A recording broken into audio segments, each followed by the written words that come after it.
A record 650,000 immigrants will help the property sector. Let's have a look. Hello everyone, Florian here, and welcome to another episode of HeiseSays. Now, if you're a regular of the channel, you would have seen several times where I've mentioned the return or increase in immigration into the country as one of the arguments I put forward that we're not going to see a huge and exciting property correction. That will feed into more demand and add support to the prices for property. It'll increase the rental yields, it'll increase demand for investment and new builds. And then, well, remember, we're losing a lot of builders because of the construction apocalypse. So a lot of that knowledge is leaving the industry. But anyway, this is how it is, guys. So if you're there sitting there expecting a huge correction and finally, you're in your garage with your bags of silver waiting to pounce, I can't see it happening, guys. I can't see it happening. I'm not saying it's fair. I'm not saying it's not bullshit. But this is Australia. Everyone, this is Australia. Okay? So, Australia to be hit by a record population explosion with 650,000 immigrants to arrive in just 2 years. Australia is set to see its biggest ever immigration surge, with government figures revealing 650,000 migrants are predicted to arrive this financial year and next. And remember, half of Australians live in Melbourne, Sydney, and Brisbane. When my father immigrated over from Germany, he picked Melbourne because that's where all the opportunities were. That's where he wanted to live. His cousin went to Adelaide because, well, he got off the boat and got a job at Holden and worked there for his whole life. Then he settled and retired here in North Queensland. And we moved into Queensland. We were the Mexicans that came in the 90s. So, the sudden population boom is likely to put even greater pressure on the national housing crisis, which has seen record rent rises as too many tenants compete for too fewer homes. And here's an interesting point I heard today: the move to work from home. If that's having an impact on the rental crisis, because people are turning that spare room now, they're not renting it out, it's a home office. Could be why. I'm still shocked. I'm seeing beds, a furnished bedroom in my suburb going for $250. We're not in the city, guys. We're not in the city out here. Although, you can get the best, Chinese food around here, but still, it's not worth $250, is it?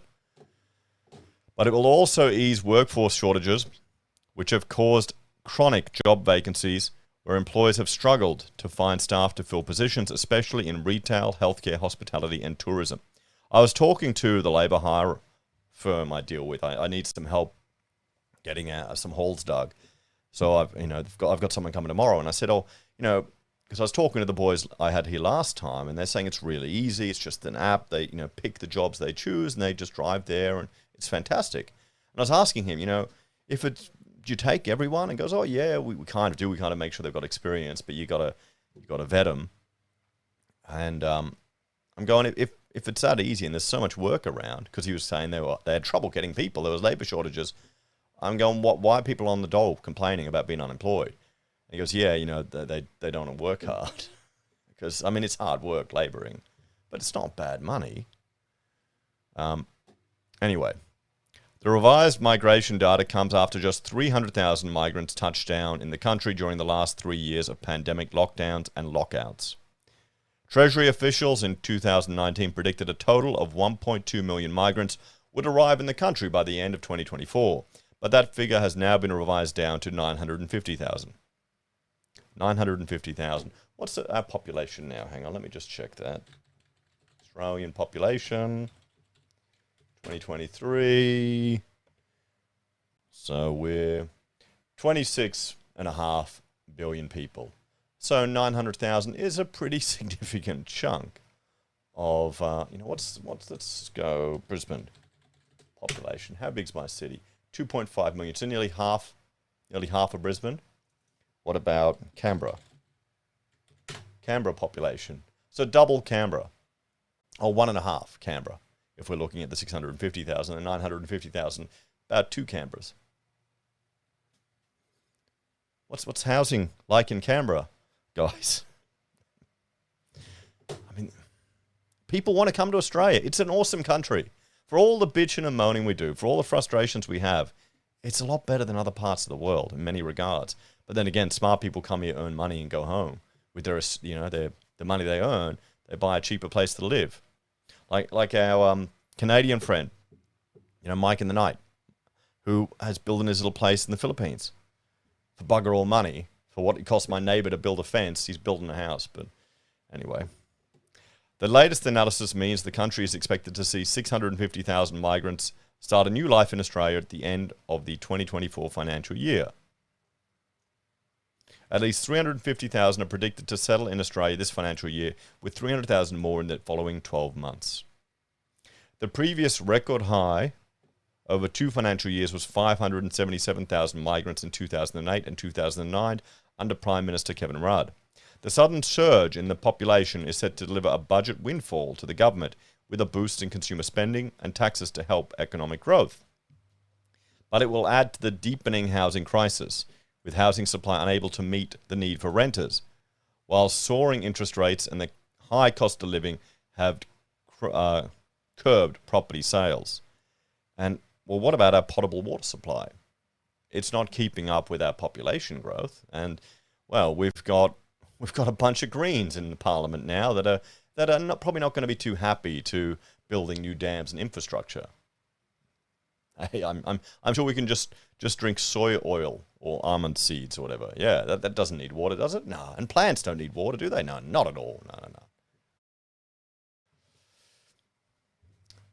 The rapid rise in immigration will see Australia's population pushing 27 million by June next year and tipping to hit almost 30 million in 2033, according to Treasury projections. I mean, we want to grow Australia big, that's fine. But you kind of want to have them living in more than just 3 cities. That's just the argument I'd make. You kind of want to spread people out a bit more. More than half of the expected migrants arrive in Australia as part of the post-COVID boom in skilled workers, international students and working holiday makers. In the first 3 months of this financial year, from July to September 22, a record 106,000 migrants arrived in Australia, reports The Australian. They were part of a wave of 304,000 immigrants arriving in the country in the year to September as borders reopened after COVID restrictions shut Australia down. It was the highest population rise since March 2009, but is set to be overshadowed by the flood of migrants now predicted in the 15 months ahead. Jim Chalmers has revealed net overseas migration this financial year is likely to be 350,000, or 50% rise on what was expected in the October budget and January's annual population statement. There you go. He said the sudden growth will be a key factor in the Albanese government's second budget, set to be delivered in 6 weeks, which will focus on cost of living relief. I wonder how Labor is going to try and relieve cost of living. Maybe reducing the number of people that can move in to Australia permanently for the next 2 years to reduce the renting crisis? Nah, they wouldn't slow that down, would it? Oh, boy. I mean, all you just need to do, just make the entry requirements for skilled workers higher so we get the best of the best. Isn't that what we want? You want to be picky. We're going to brain drain the rest of the world. Let's bloody well do it properly. Treasury Secretary Stephen Kennedy told a Senate hearing last month temporary migration had recovered faster than expected. Yeah, life is returning back to normal. Okay, it's fantastic. But when you shut down the world and you're restarting that engine, it's going to take a bit of a kick to get it going again. You have to go out there and bash your alternator with a spanner to get it moving. Net overseas migration numbers are being artificially boosted this year by the resumption of inward flows of international students and working holiday makers, Dr. Kennedy said. Coupled with broad softening in hiring demand, increases in net overseas migration should help to ease skill and labour shortages, particularly for the hospitality and retail sectors. The high number of migrants, tourists and working holiday makers is expected to boost spending, government tax take and demand for services. In particular, the influx of migrants has fed concerns about Australia's housing shortage and limited rental markets. Bigger is not better, it's just bigger, economist Chris Richards Richardson said, "It's good for the construction industry. We haven't been building enough homes." Yeah, the problem is we're losing a lot of that capacity to build homes. Well, here's the thing. We're talking about the construction apocalypse, and I've got a playlist here where we've gone through lots of these builders that have gone under. But if you look at the actual size of the construction sector, it's still growing. It's still growing. So people are jumping out of the industry. They're going under. Maybe they're shifting to another job in the industry, or maybe new players are coming in. So we'll have to see. COVID pushed us into smaller households, but we definitely need more supply. Following 10 consecutive interest rate rises, National Australia Bank economists said rent has been driven up by about 11% in major cities. This has contributed to a sharp tightening in the rental market, where vacancy rates have fallen to around or below 1% in most cities, NAB said.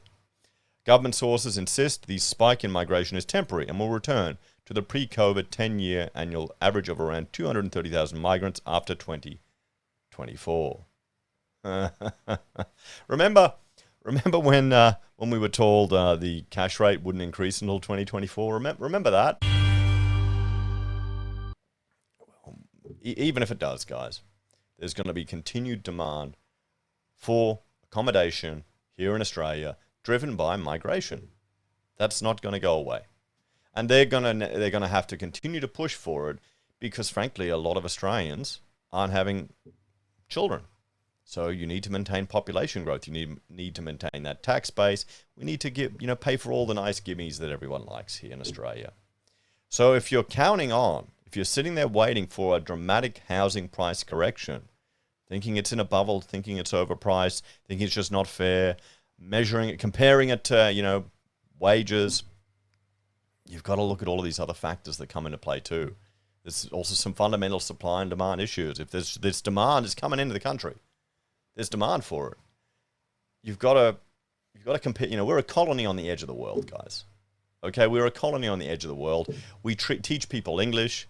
They get uni degrees here. They come and bum around for a few years on an awesome backpacking adventure, picking a fruit, having fun, getting stoned, drinking on the beach. And we send shit out of the ground overseas. Okay? That's what Australia is. Let's not kid ourselves. So, can you see that? Life's returning to normal. Forget about COVID. That shit don't matter anymore. It's gone. There's a few nutters still running around in masks. No one gives a crap anymore. It's been how long? I've had gastro worse than I've had bloody COVID. I haven't even got COVID. If I didn't notice, bloody gastro made me lose a whole day. Where's my government bloody payment for that? It's worse. Anyway, I'm going off topic. But here's the point, guys. This is support for housing.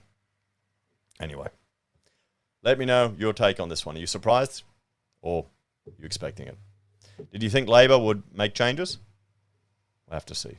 Hey, if there's a recession, they might even up the immigration numbers.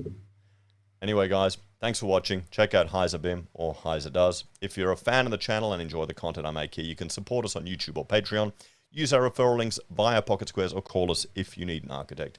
Take care. Have a great day. I'll see you all in the next episode of HeiseSays. Bye for now.